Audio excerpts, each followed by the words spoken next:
So, njengoba ke kudlala season 3 wezingane zesithembu, ziyamkhalela uTirelo especially on social media.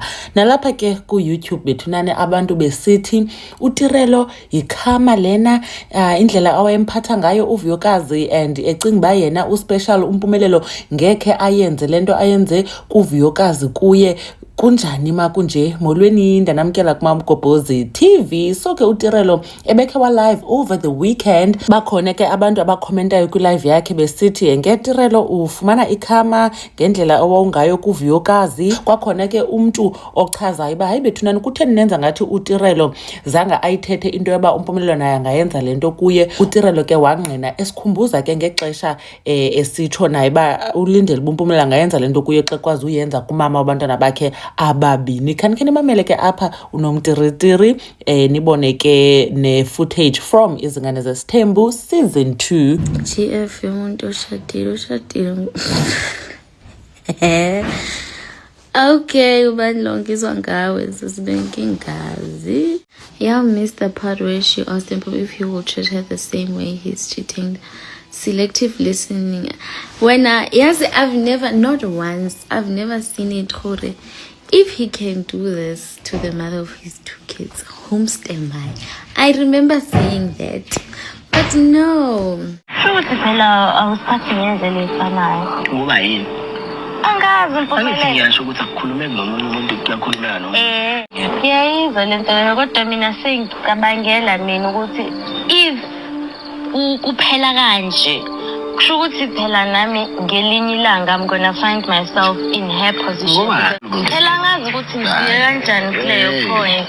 If ukhona khuyeka kuthozosana kumsemaye.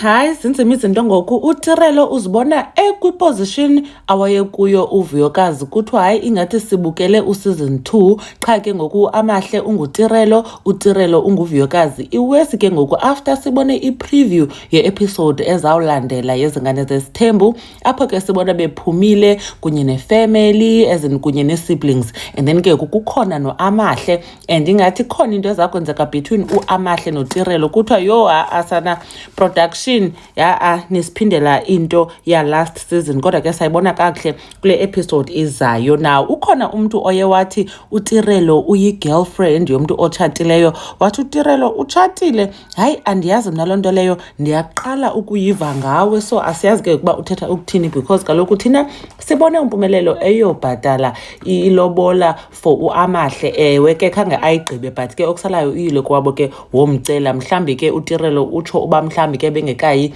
eHome Affairs okanye kungaqagqitywa zonke izinto ezihamba nelobola. Now ke nimvile usisike lo ebekwi-live okanye ubhuti lo bekwi-live kodwa ngathi intombazana esithi abantu bane-selective listening, benza ngathi uTirelo bengazazi banaye angazifumana kule meko kaVuyokazi ngoku nayo akuyo. Watsho ke ethetha laa nto uba uTirelo wayethe but ke abantu bagubhula into ezininzi kuthiwa amani uTirelo umgezele uVuyokazi bebhizi be-exchange nee-gifts phambi kwakhe nompumelelo kuyiloo nto kumnandi.